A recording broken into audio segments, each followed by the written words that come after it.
प्यारे बच्चों नमस्कार। आज हम उपस्थित हैं एक अन्य वीडियो स्वामी दयानंद पाठ को लेकर के।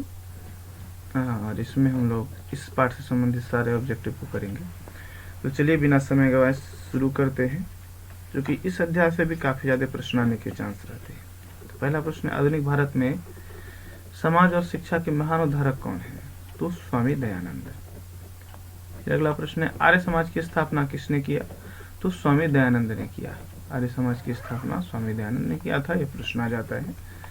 फिर अगला प्रश्न, मध्यकाल में भारतीय समाज में कौन कौन से दोष थे? तो देखिए, मध्यकाल में जातिवाद, छुआछूत, धार्मिक आडंबर, स्त्री की अशिक्षा, विधवाओं की खराब स्थिति, ये सभी समस्याएं मध्यकाल में भारतीय समाज में उपस्थित थे। ये प्रश्न लघुत्तरीय में आएगा, मध्यकाल में भारतीय समाज में कौन कौन से दोष उपस्थित थे, तो उसका यही उत्तर आप लिख दीजिएगा। अगला प्रश्न है, कौन हिंदू समाज से अपमानित होकर के धर्म परिवर्तन करना स्वीकार कर लिया था? किसने? तो बहुत सारे दलितों ने हिंदू समाज से अपमानित होकर के, छुआछूत का शिकार होकर के उन्होंने धर्म परिवर्तन करना स्वीकार कर लिया था। तो इसका उत्तर होगा दलित। अगला प्रश्न है, स्वामी दयानंद किस सदी के समाज सुधारक है? 19वीं सदी के समाज सुधारक है। अब चलिए इसके जन्म से आ जाते हैं। स्वामी दयानंद का जन्म कब हुआ? इसका सही उत्तर है 1824 ईस्वी में। अगला प्रश्न है, जन्म कहाँ हुआ स्वामी दयानंद का? तो गुजरात प्रांत के टंकारा नामक ग्राम में हुआ था। तो ये क्वेश्चन आ जाता है कि स्वामी टंकारा नामक ग्राम में किसका जन्म हुआ था? तो स्वामी दयानंद का। अगला प्रश्न, स्वामी दयानंद के बचपन का नाम क्या था? ये बहुत ही इंपॉर्टेंट प्रश्न है, याद रखेंगे, मूल शंकर। स्वामी दयानंद के बचपन का नाम था मूल शंकर। अगला प्रश्न, स्वामी दयानंद की शिक्षा किस भाषा में हुई? स्वामी दयानंद की शिक्षा संस्कृत भाषा में हुई है, प्रारंभिक शिक्षा। अगला प्रश्न है, स्वामी दयानंद का परिवार किसका उपासक था? तो शिव का उपासक था। फिर अगला प्रश्न, महाशिवरात्रि के रात्रि जागरण में स्वामी दयानंद ने क्या देखा? तो स्वामी दयानंद ने भगवान शिव की प्रतिमा पर चूहे चढ़कर उस पर अर्पित वस्तुओं को खा रहे थे और इधर उधर उसको छीट रहे थे, जिसको देख करके यहीं से जो है कि स्वामी दयानंद के मन में मूर्ति पूजा के प्रति अनास्था हो गई, यानी कि आस्था खत्म हो गई, विश्वास खत्म हो गई। उसे लगा कि इस प्रतिमा में देव नहीं है, अगर देव होते तो उस पर चढ़ करके उस पर अर्पित प्रसाद को चूहा खा रहा तो उसे भगा जरूर देता। तो यहीं से मूर्ति पूजा के प्रति अनास्था यानी अविश्वास इसके मन में जगा था।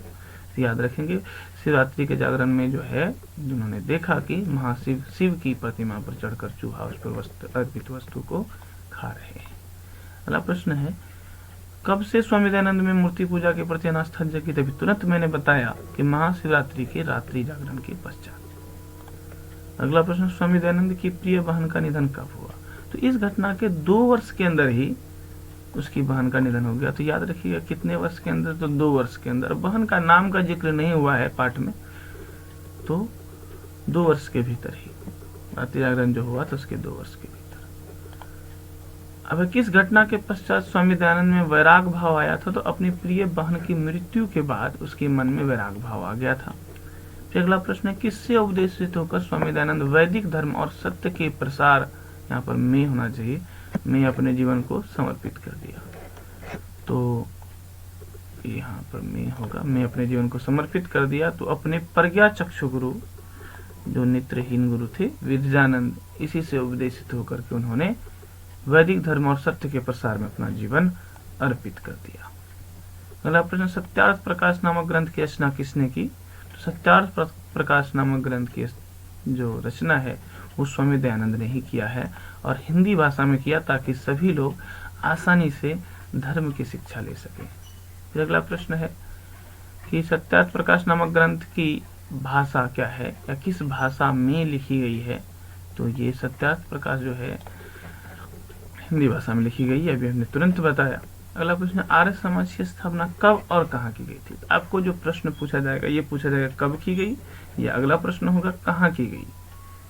तो चूंकि हमने एक पूरा कूट बनाया है इस अध्याय का, एक रॉ मटेरियल बनाया है ताकि आपका पूरा चैप्टर कॉन्सेप्ट क्लियर हो, इसीलिए हमने कब और कहाँ लिखा है। तो पहला इसका होगा 1875 में किया गया था, और कहाँ किया गया था? तो मुंबई में किया गया था। अगला प्रश्न है, दयानंद एंग्लो वैदिक यानी DAV, इसका शॉर्टकट है, शॉर्ट फॉर्म, की स्थापना कब और किनके द्वारा की गई? तो स्वामी दयानंद की मृत्यु के बाद उसके अनुयायियों ने किया था। तो याद रखेंगे, डीएवी की स्थापना उसके मानने वालों ने, उसके अनुयायियों ने किया था। अगला प्रश्न, स्वामी दयानंद की मृत्यु कब हुई थी? 1883 ईस्वी में। 1883 ईस्वी में स्वामी दयानंद की मृत्यु हो गई। और स्वामी दयानंद कौन थे? तो यहाँ से एक बहुत ही इजी प्रश्न है, समाजोद्धारक या समाज सुधारक थे। देखिए, स्वामी दयानंद ऐसे व्यक्ति हुए जिन्होंने मध्यकाल में जो भारत में बहुत सारे दोष थे, जैसे कि विधवा की खराब स्थिति थी, स्त्री की शिक्षा का अभाव था, छुआछूत था, धार्मिक आडंबर था, इन सारी समस्याओं को दूर किया उन्होंने। अतः एक महान समाजोद्धारक के रूप में वो सामने आए थे। तो इस प्रकार स्वामी दयानंद पाठ के भी सारे ऑब्जेक्टिव हो गए। इससे बाहर तो ऑब्जेक्टिव नहीं आना चाहिए। तो आप लोगों से यही आग्रह है कि इसको अच्छी तरीके से देखें, ताकि संस्कृत में भी आप लोगों का अच्छा से अच्छा अंक आए। सभी वीडियो को देखें और वीडियो को लाइक करें, शेयर करें, चैनल को सब्सक्राइब करें, ताकि संस्कृत ही नहीं लगभग सभी विषयों के ऑब्जेक्टिव सब्जेक्टिव आपको मिल पाए। चूंकि ये परीक्षा काल आ गया है, इसीलिए हम बहुत ही तेजी में ये ऑब्जेक्टिव टाइप क्वेश्चन कम से कम प्रोवाइड करना चाहते हैं। चूंकि हाल ही में वीडियो अपलोड करना मैंने शुरू किया है, तो अगर आप इस चैनल से जुड़ते हैं तो कक्षा 10 की 10वीं 12वीं इन सब की जो है बहुत सारी objective subjective chapter wise solution, ये सब आपको इस चैनल पे मिल जाएगा। तो इस चैनल को, वीडियो को देखें और चैनल को सब्सक्राइब अवश्य कर लें, ताकि जैसे ही वीडियो आए आपके पास पहुंचे और आप उससे लाभान्वित हो सकें और आपके आसपास के लोग भी इससे लाभान्वित हो। तो चलिए मिलते हैं अगले वीडियो में, तब तक के लिए धन्यवाद।